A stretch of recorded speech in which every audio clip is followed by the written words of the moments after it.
Welcome to Worldview Matters, discussing controversial issues, discerning current events, defending biblical Christianity. No topic off limits. And now, here's your host, David Fiorazzo. Friends, family in Christ, thank you so much for tuning in, for sharing the podcast, for praying for this ministry.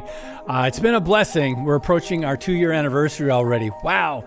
And 400 episodes. But my guest today, I love this brother in Christ, this apologist, Alex McFarland. He is a Christian apologist, author, evangelist, religion and culture analyst, and an advocate for biblical truth. He speaks worldwide. He's preached in over 2,200 churches throughout North America, numerous more internationally. He also speaks at Christian events, conferences, debates, other venues to teach biblical truths and preaches the gospel. And we'll talk about one or two of his books. I want to bring him on right now. Alex McFarland, good to see you, brother. Thanks for your time again. Well, thank you, David. It's great to be on with you, and congratulations on 2 years. That's fantastic. It's an accomplishment when you start something new. You don't know how it's going to go, how people will react, but man, we've got a very loyal viewers and family in Christ. So your website, alexmcfarland.com, your Facebook page, Rev Alex McFarland, and that's what I want to start with. You just recently had an event, and Charlie Kirk was there as part of your speaker series. Tell us about that and who's coming up next, Alex. Well, thank you very much. You know, in addition to my own writing and speaking and broadcasting, we love to do events. We need to get you out on the East Coast and have you speak. But we've done this summer, as you and I record this, kind of August is drawing to a close. We did 7 youth camps this summer, biblical worldview. We're in places like Montana and Colorado and Georgia, had over 1,200 kids in 7 youth camps, quite a number that invited Christ into their life, and then many kids that are repeat camp participants, and they're learning biblical worldview. And David, in addition to talking about God's word and defending the Christian faith, we talk about America and why this country is so worth fighting for. But we did an adult event this summer, a speaker series that I called Conversations That Matter. And we had Dinesh D'Souza, Dr. Gary Chapman, who wrote The 5 Love Languages. But then just days ago, we had Charlie Kirk of Turning Point USA. Fantastic. Had 2,000 attendees from 17 states. It was really fun. But then coming up in just a little while, actually in a couple of weeks, we've got Lauren Green of Fox News. Awesome. Lauren, she and I have known each other about 15 years. She's an author, a best-selling author, but she also generally is like the Fox News anchor on Saturday nights. Mm-hmm. And then she's also, for I guess 20, 25 years, has been a full-time religion correspondent for Fox, and she's interviewed incredible leaders the world over. And she was there a few months ago at the reopening of Notre Dame Cathedral there in France. But Lauren Green will be moderating a panel discussion, David, on the future of the American church. Ooh. Religious freedom, freedom of religious expression. And someone that we've just confirmed a couple of weeks ago to be there as well is Mark Walker. He is Trump's appointee to be the international ambassador for religious freedom. And so now where our speaker series is in Myrtle Beach on the East Coast. Myrtle Beach is a very renowned resort area. There are a lot of theaters here, and for all of our speaker series, we've rented some just state-of-the-art theaters. And so the September 14 event with Lauren Green and U.S. Ambassador Mark Walker, that's going to be at a place called the Greg Rolls Theater. And then in that very same theater, the final conference we'll do this year, October 3 and 4th, I'll be teaching apologetics. We've got a free event on how to defend the Christian faith, but all this info and more is at my own website, which is alexmcfarland.com. And friends, scroll down to Conversations That Matter to get info or tickets on the speaker series. Phenomenal, Alex. I just love what you're doing. Love what you've been doing all these years. In fact, I have several of your books, and I record your program on NRB. And forgive me, I don't know what night it comes on. When are you on NRB? Because I saw your interview a while back with Lauren Green, and I've seen many others. So when are you on NRB? Dino, I'm going to show my ignorance here. I think it's Monday nights and Thursday nights. Okay. I know we're on like 2 nights a week. I think it's Monday and Thursday. I should know when my own show is on that particular network. But it just shows how busy you are. We've been so blessed to interview, in addition to my own teaching, which is, biblical worldview and apologetics. That's been really, I went to school for it. We've taught apologetics really since 1989, and it's been my joy to host about 50 or 51 conferences. And David, with that, may I acknowledge the homegoing of a dear friend, a mentor, yes. And he was my boss for 8 years, greatest guy in the world, the late, and I would say great, Dr. James C. Dobson. Absolutely. And I went to work for Dr. Dobson 22 years ago. Wow. We had done conferences in my hometown of Greensboro, North Carolina. Yeah. And, I was a youth pastor, and I was just concerned. My kids were going away to UNC Chapel Hill and Duke and State and Clemson. And very often, the very same kids that were very on fire in our youth group, they would go away to college, as necessary as college is. But my kids were going away to college, and they were just getting deconstructionism and anti-God, anti-American content. And so in the late 80s, early 90s, we began to do biblical worldview conferences. And I brought in my heroes, Josh McDowell, if you remember that name. Absolutely. And, oh, my goodness. John Ankerberg, Norm Geisler. And then we began to bring in people like Chuck Colson, another name that I do not want people to forget, please. Well, one day my telephone rings in 2003. The first call was a guy named H.B. London. And Christianity Today had done this little itty-bitty tiny article on me. And we had rented the Greensboro Coliseum 4 or 5 times. We had 5,000 kids, and we had 8,000 kids. And we would book Josh McDowell and 2 or 3 speakers. Well, H.B. London called me, and he said, are you Alex? Are you that youth apologetics guy? And I said, yes, sir. And he said, well, do you know my cousin, James Dobson? And I said, well, I don't know him, but I surely know who he is. Folks, you've got to understand, Dr. Dobson at one point was on over 2,000 radio stations. Yeah. I mean, that was, he had like 4 times the reach that Rush Limbaugh had, and Rush was huge. So H.B. London, he said, may Jim Dobson give you a call? And I was like, okay, sure. Well, yeah. No, how did you get this number? No. But I'm going to tell you something.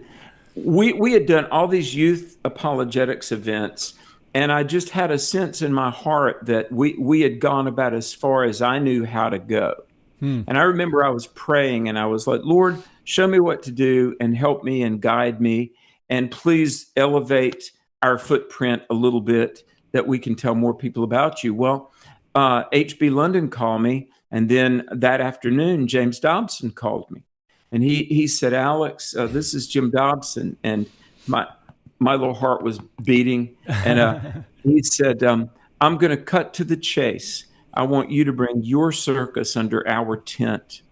And 2 months later, my wife and I were living in Colorado Springs. Wow. I had a budget, a staff, and we began to do worldview and apologetics up and down the West Coast. Excellent. And I didn't know that. Wow. Yeah. I worked for Dobson a total of 8 years. And that's great. Here's the thing.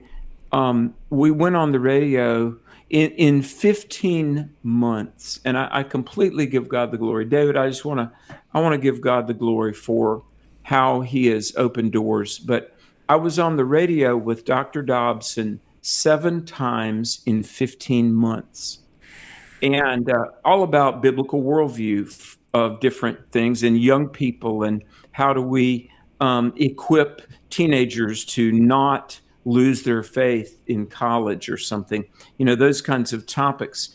And Tyndale Publishers called me up and they said, Alex, we want you to write a book. And I give God the praise. My 21st book comes out October 7th.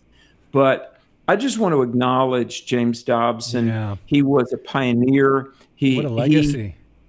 He saw around the curve before most people did.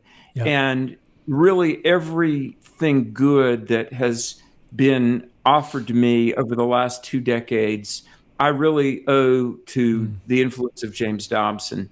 And so he's gone on to heaven. But folks, now we've got to stay faithful, present and defend the gospel, defend the family.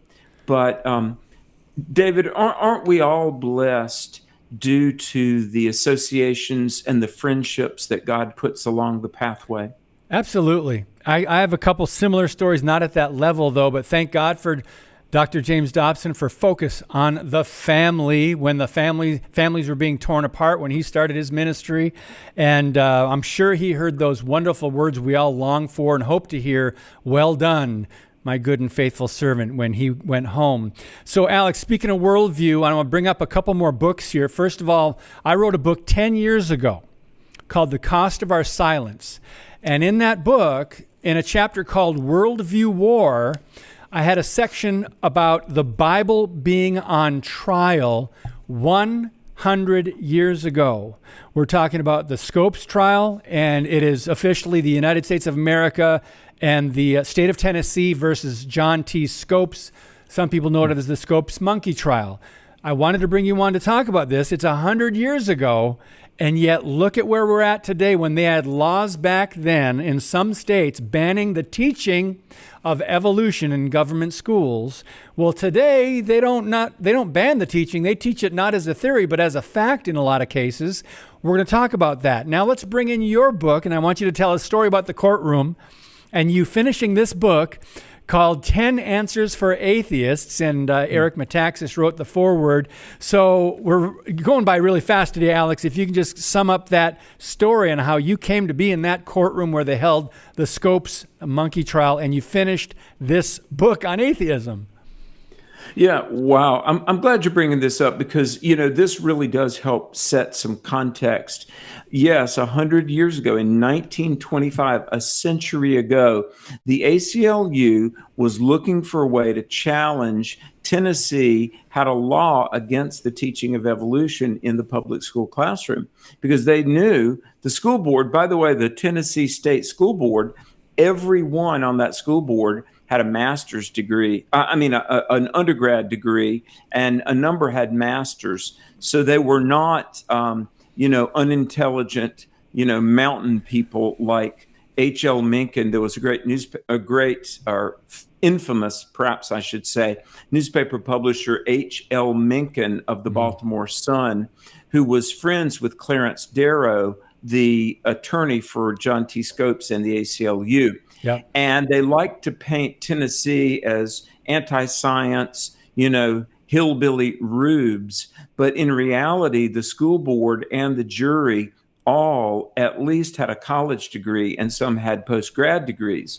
But what happened was the ACLU, with some very militant secularists like John Dewey, Margaret Sanger of Planned Parenthood, and others, they wanted to challenge the Tennessee law. So they paid a substitute gym teacher, a phys ed teacher, John Scopes. They paid him to purposely go in a classroom, teach evolution, and be charged with a crime. And that's what it was really about. But it became just this media circus.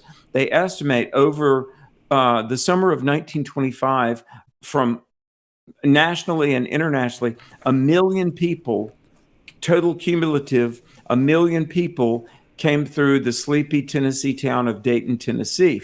Now, defending the Tennessee School Board was William Jennings Bryan, a Christian. Now, he was getting older. He had not been in a courtroom in 10 years. And sweltering heat, no air conditioning. Clarence Darrow basically got William Jennings Bryan to sort of make a tactical mistake and really commit to what I would call a false dichotomy. Clarence Darrow was just pummeling William Jennings Bryan, saying, look, couldn't it be that maybe the Bible, it's okay, a book about faith, but when it comes to science, Noah's Ark, creation, let's just keep that in the hands of Charles Darwin and the scientists. But the Bible, wouldn't it be fair to say it's a book about faith, not about science? And William Jennings Bryan said yes. Now, you and I could do an entire show on why that's problematic, and I disagree with that. But John T. Scopes was convicted. He was fined $100. But here's the point. In the media and in the eyes of the public, for a long time after the Scopes trial, it became just assumed that the Bible is a book about faith. Yeah. But when it comes to true truth, science, we have to go outside the Bible. And that's why I would say, look, David, even as you and I record this, hearts are broken over the shooting in Minneapolis. And that's very sad that Robert Westman, a.k.a. Robin, transgender shooter, killed people at Annunciation Catholic School. But here's the thing.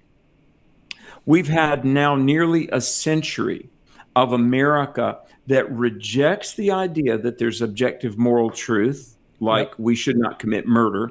America largely rejects the idea that we're imago Dei, made in the image of God. Human life is sacred. I would argue rampant abortion.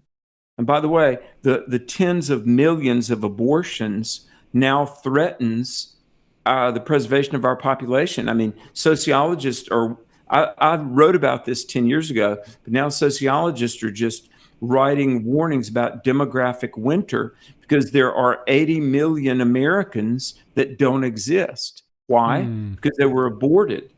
And so the thing is, the Scopes trial, in the eyes of the public, and certainly in the purvey of academia, the Scopes trial largely legitimized the idea of we are a secular culture. Faith is not really objectively true. And the other thing is that we can keep reality and God in two separate silos. Now, one thing that I have to tell you, and I realize we're short on time. David, have you ever heard of the former publisher of World Magazine, PhD from Harvard, a brilliant Christian thinker, Dr. Marvin Olasky? Absolutely. Love him. Yeah. Okay. So Marvin Olasky, 20 plus years ago, wrote a book called Prodigal Press. And I've interviewed him a number of times. Anyway, Marvin Olasky, 20 years ago, interviewed some journalists that had covered the Scopes trial. And they admitted, a number of them, and he writes about this in the book Prodigal Press. Wow. Because the Scopes trial was really a turning point that during and after the Scopes trial, the secular media largely became, at best, questioning and at worst, overtly hostile to religious people and religious ideas. And here's the thing. Quite a number of the journalists who covered the Scopes trial, decades later, they told Marvin Olasky on record, they said, we're so embarrassed. The Tennessee School Board was articulate. They made a case, but we lambasted, we marginalized the people because we wanted to curry favor with the atheist H.L. Mencken. Clarence Darrow and H.L. Mencken were so influential to make it in newspaper journalism. You had to sort of kiss the ring. And so we slammed the Tennessee School Board as, ignorant hillbillies, but it wasn't that way at all. And one person told Alasky, like, it was the worst shame of my career, and I've always regretted the way we skewed the coverage. And so the Scopes trial. Oh, by the way, Alex, more, some things never change. How they're skewing the coverage. They're not reporting fairly and honestly. That was 100 years ago. Please go ahead. Yeah, I know. Do you know? Let me give you just a for instance. Do you remember when the Mel Gibson movie, The Passion of the Christ, came out? Absolutely, 2004. Yeah, I was at a private screening with Mel Gibson, and then in my home state of North Carolina, we rented 2 theaters and we screened it. And you may recall there was a lot of controversy about that film. So I went to the local Jewish synagogue, and I met with the rabbi and the leaders of this synagogue, and I said, look, could we view this film together, and then we'll do open Q&A with the audience, and it will be very loving and collegial. And there were accusations that film would cause anti-Semitism. And so the rabbi and his leaders, they said, sure, let's do it. And, it was very, the presentation of Jesus was very clear. But after it was over, we had this discussion, this Q&A. It was very, very cordial. And I, publicly said, look, we don't want this film to cause any anti-Semitism, but let's discuss it. And it was a wonderful night, a lot of hugs and handshakes. Well, the next morning in the local Greensboro newspaper, the story began. It said, you could cut the tension with a knife. Everyone was on edge as we felt like any second violence, shouting could erupt. And I talked to the rabbi. I said, I don't know what event they were at, but last night we had a warm and loving evening. Yeah. My point being, folks, the media, I don't know that it's ever completely neutral or objective, but the Scopes trial was a very much a turning point in the media feeling emboldened to be hostile to people of faith and religion in general. And so I would say it was one other thing, though, David. Okay, in the aftermath of the Scopes trial, a lot of conservative Christian schools and groups retreated from the public square. That's why the title of your book, The Cost of Silence, is very true. Because in a similar vein, Francis Schaeffer, a great Christian thinker in the 70s and 80s, would often write and speak about what he called the great evangelical disaster, that the church, after Scopes, to a degree, retreated from academia, retreated from journalism, even from the arts. And so I would say the removal of the 10 Commandments in 1963, the removal of prayer from public schools, the removal of legal protection for the unborn in 1973, the mainstreaming of homosexuality by the late 70s. Billy Crystal was the first openly gay character on a television comedy. Yep. And then, of course, the redefinition of marriage in 2015. Honestly, all of these cultural dominoes that fell were, I would say, the progression was ignited during the Scopes trial. Yeah, absolutely. It changed, in some ways, it changed America, sadly. And this was 100 years ago. We've seen patterns now of how the media handled it. Maybe they didn't have an agenda, but they used that to ridicule Christians as old-fashioned fundamentalist or knowing nothing about science, right? And now today we've learned you've got to put science in air quotes. But Alex, there's some other decisions that came down.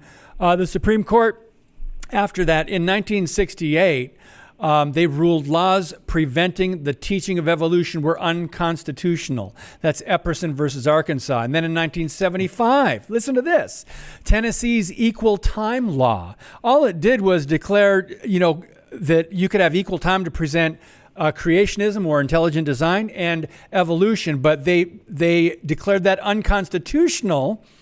And because, of course, they don't want the Bible's views to be told. Then in 1982, in Arkansas, U.S. court struck down a law requiring public schools to give a balanced treatment to evolution and creation. And then finally, I'll let you respond to this. In 1987, the Supreme Court ruled a Louisiana law requiring schools to give equal time or balanced treatment to both creation and evolution, ruled it unconstitutional. So they don't want to hear the truth. They want to silence the truth. But this is the pattern of the media, of the public schools, and the courts. Your thoughts, and as we wrap it up in a few minutes here. Well, they talk about Trump derangement syndrome, TDS. I would say a lot of people on the left have God derangement syndrome, GDS. Yeah. I mean, they don't want God even allowed into the conversation. And one of the things about evolution, look, to believe in evolution, you have to believe that something came from nothing. Chaos is the mother of order. Information comes from inanimate matter. Just the DNA, which is encrypted information. We've never observed information come from anywhere but an intelligent outside source. And so when they say follow the science, good. To posit a creator, i.e. God, and God, the foundation of moral knowledge, and we are accountable to God, that's the true truth. And that is what is truly scientific, not this methodological naturalism that's been enforced on generations of American school children. Yeah. And this is the fact that people have to get their kids, if you're young enough to have children, you have a big decision to make as far as what kind of education you're going to give them. There are good Christian schools.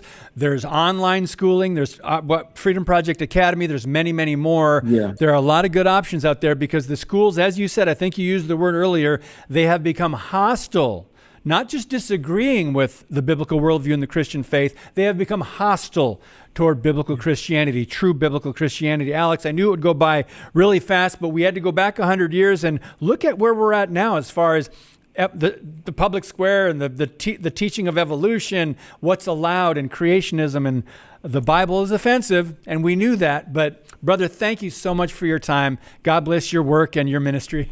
Yes, salute. I know you've got another interview coming up. We appreciate it. So AlexMcFarland.com. I also didn't mention what we talked about last time, 100 Bible questions and answers for families. Great resource. But friends, thank you so much. This is an important podcast. It's good to look back at history and learn what happened, how we got here, and what we need to do about it now to hopefully right the ship. God bless you, and as always, keep speaking the truth about things that matter.